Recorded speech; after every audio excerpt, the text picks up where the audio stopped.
कहानी की शुरुआत में हमें 9 साल की छोटी सी बच्ची अकेले पार्क में बैठी हुई दिखाई जाती है, जिसका नाम सारा होता है। सारा बारिश में भीगने से बचने की बजाय पार्क में बैठी बुक पढ़ रही थी। तभी वहाँ एक 19 साल का लड़का जिसका नाम फूमी होता है, वो अपनी अम्ब्रेला से सारा को ढक लेता है और पूछता है कि तुम अपने घर क्यों नहीं जा रही हो। सारा बड़े ही इनोसेंस के साथ उसका जवाब देती है कि मुझे घर नहीं जाना, जिस पर फूमी उससे पूछता है तो क्या तुम मेरे साथ मेरे घर चलोगी। सारा ये सुनते ही झट से फूमी के साथ जाने के लिए तैयार हो जाती है। अब हमें 15 साल के बाद का सीन दिखाया जाता है, जहाँ एक रेस्टोरेंट में बैठे कुछ स्कूल के लड़के एक पुरानी न्यूज के बारे में बातें कर रहे थे कि कैसे एक लड़का एक छोटी बच्ची को किडनैप करके अपने घर ले गया और उसके साथ गलत काम भी किया। उन लड़कों की बातें सुन उस रेस्टोरेंट की एक वेट्रेस बाहर आती है और एक लंबी सांस लेती है। यहाँ हमें पता चलता है कि वो वेट्रेस कोई और नहीं बल्कि सारा ही है,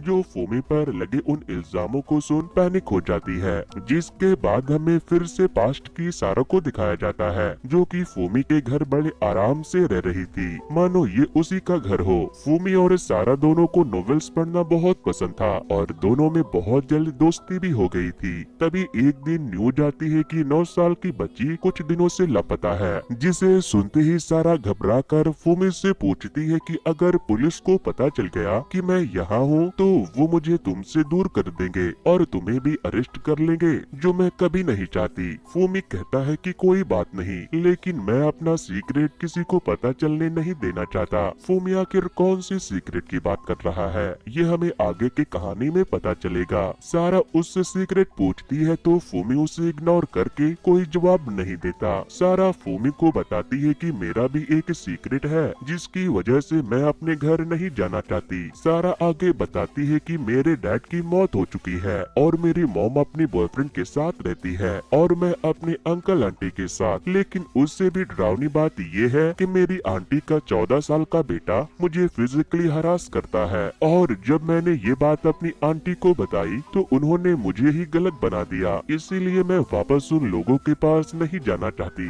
अब कहानी वापस से प्रेजेंट में आ जाती है, जहाँ सारा और उसका बॉयफ्रेंड रॉय को एक साथ रहते हैं। रॉय को सारा से कहता है कि मेरी दादी की तबीयत सही नहीं है, इसीलिए मेरे मॉम डैड चाहते हैं कि तुम उनसे मिलो और हम शादी कर ले, क्योंकि यही मेरी दादी की आखिरी ख्वाहिश है। रॉय को की बातें सुन सारा चुप हो जाती है। तब रॉय को कहता है कि मुझे तुम्हारे पास्ट के बारे में सब पता है और मुझे उससे कोई फर्क नहीं पड़ता, इसीलिए तुम ज्यादा मत सोचो। फिर भी सारा बड़ा अनकंफर्टेबल फील करती है, मानो वो इतने दिनों में कुछ नहीं बोली जो भी पास्ट में हुआ और वो खुद को ही उसका जिम्मेदार समझती है। सारा अपने एक दोस्त को रॉयको के प्रपोजल के बारे में बताती है तो उसकी दोस्त कहती है कि अगर मैं तुम्हारी जगह होती तो मैं तुरंत हाँ कर देती, क्योंकि एक अच्छी लाइफ के लिए जो कुछ भी चाहिए वो सब रॉयको के पास है, जैसे अच्छी जॉब, अंडरस्टैंडिंग पेरेंट्स और प्रॉपर्टी भी। लेकिन फिर भी सारा को कुछ तो कमी महसूस हो रही थी। वो अभी भी रॉयको को लेकर थोड़ी कंफ्यूज थी। शाम के वक्त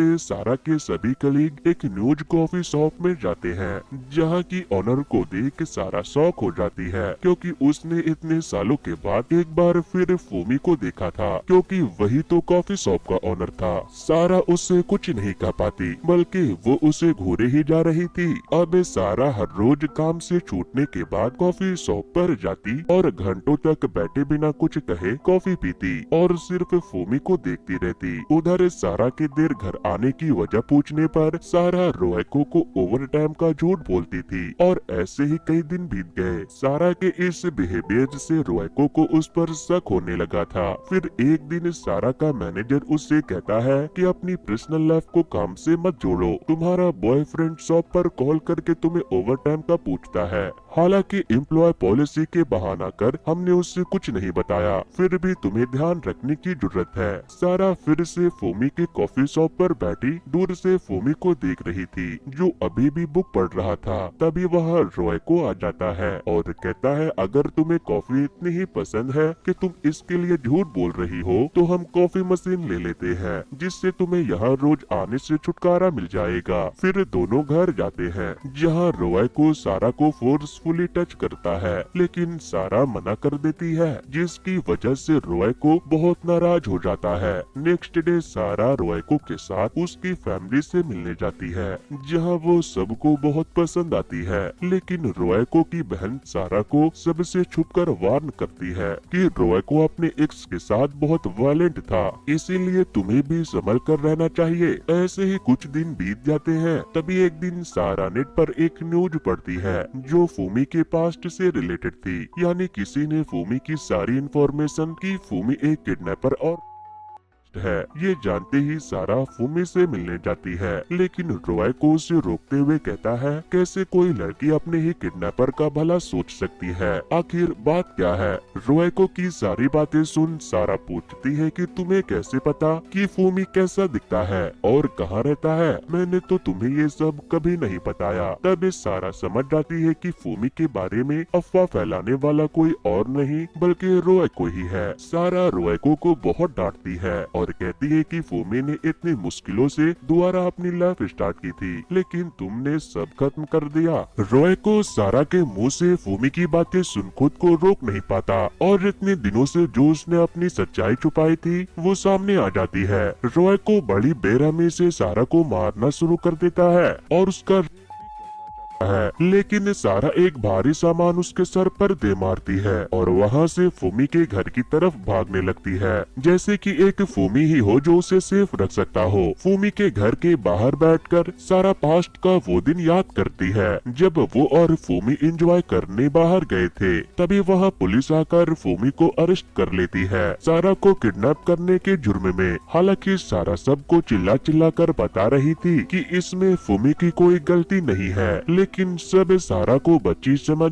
उसकी बातों पर ध्यान नहीं देते और उसे वापस से उसके अंकल आंटी के पास छोड़कर फूमी को अरेस्ट कर लेते हैं। तभी फूमी वहां आ जाता है और दोबारा से ठीक उसी तरह सारा को अपने घर लेकर जाता है जैसे सालों पहले उसने किया था। सारा उसे बताती है कि उसने उसे बचाने की कितनी कोशिश की थी, लेकिन सब बेकार रही और फूमी को सजा हो गई। फूमी सारा के घाव साफ कर उसे आराम करने के लिए कहता है। आगे हम देखते हैं कि सारा फूमी के बगल की अपार्टमेंट में शिफ्ट हो जाती है और दोनों ऐसे ही काफी टाइम साथ में स्पेंड करते हैं। तभी एक दिन अचानक से रॉय को सारा का एड्रेस ढूंढ उसके पास आ जाता है और उसे डरा धमका के अपने साथ ले जाना चाहता है, लेकिन सारा हिम्मत करके उसे मना कर देती है, जिससे गुस्सा होकर रॉय को वापस चला जाता है। तभी वहाँ फूमी की गर्लफ्रेंड आयोमी आती है, जिसे देख के सारा पहचान लेती है क्योंकि कुछ दिनों पहले वो फूमी से मिलने उसके घर आई थी। तभी उसने दोनों को साथ देख बिना फूमी से मिले वापस चली गई।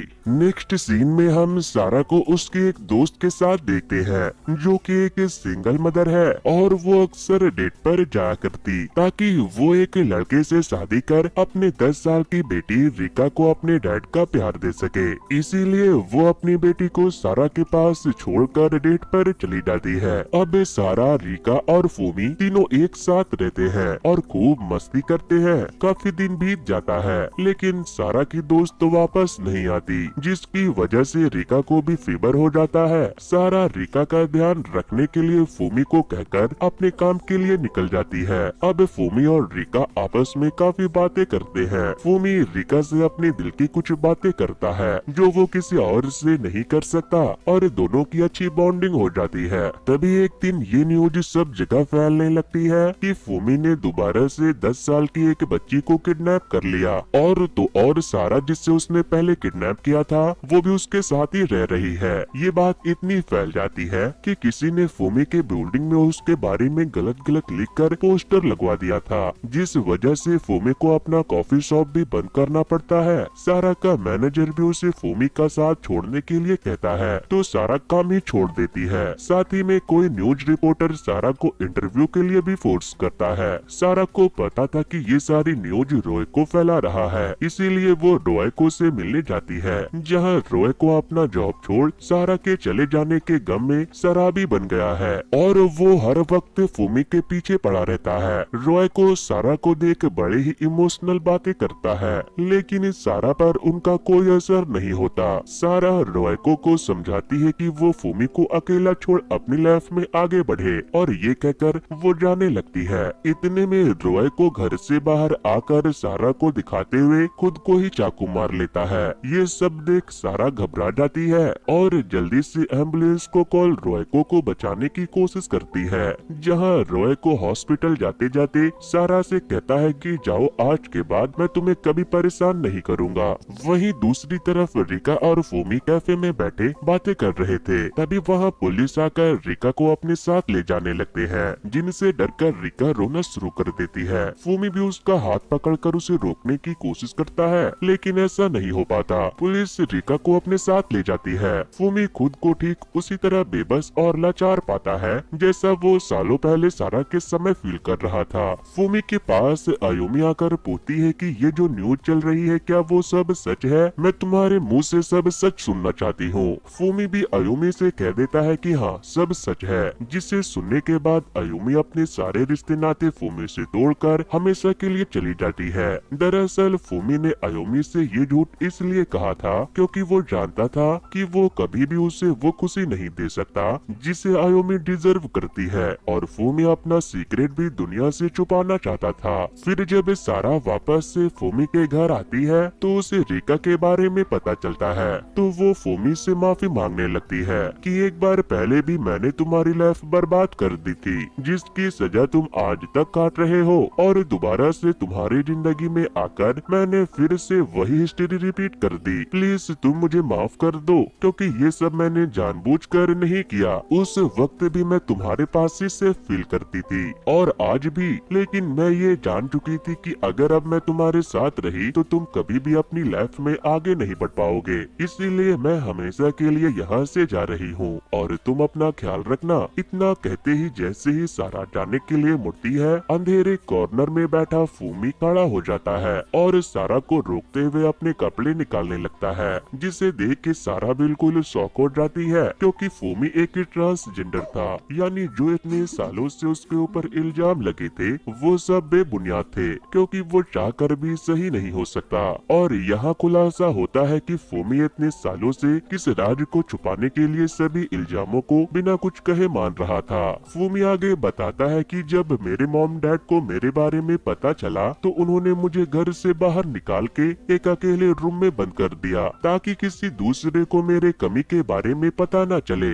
वो मेरा खाना पीना सब मेरे रूम में ही देते और मुझसे बात करने की कभी कोशिश भी नहीं करते, और जब मैं बड़ा हो गया और अपनी लाइफ अलग जीने लगा तो वो कभी मुझे फोन भी नहीं करते थे। लेकिन जब उन्हें तुम्हारे केस के बारे में पता चला तो वो मुझसे सच्चाई छुपाने के लिए कहने लगे। ये सारी बातें करते हुए फूमी फूट फूट कर रोने लगता है। सारा फूमी को सहारा देती है और उसे बताती है कि तुम चाहे जैसे भी हो लेकिन तुम एक अच्छे इंसान हो और मैं तुमसे प्यार करती हूँ और अब मैं तुम्हें छोड़कर कभी नहीं जाने वाली। सारा फूमी को उठाकर सोफे पर लेटा देती है और उसके सर को धीरे धीरे सहलाने लगती है, जिससे फूमी इतनी गहरी नींद में सोता है मानो उसे ऐसा नींद सालों बाद मिला हो। और इसी के साथ ये मूवी यहीं पर खत्म होती है। तो दोस्तों, फूमी एक अच्छा इंसान था। आप भी अच्छे बने वीडियो को लाइक करें और चैनल को सब्सक्राइब करें। वैसे दोस्तों, कुछ दिनों पहले ही मैंने कैसे ही मूवी की स्टोरी को एक्सप्लेन किया था। अगर आप लोगों ने उसे नहीं देखा है तो वॉच नेक्स्ट पर क्लिक करके उसे जरूर से देख लेना। सो वेल गाइस, आज के वीडियो में इतना ही। थैंक्स।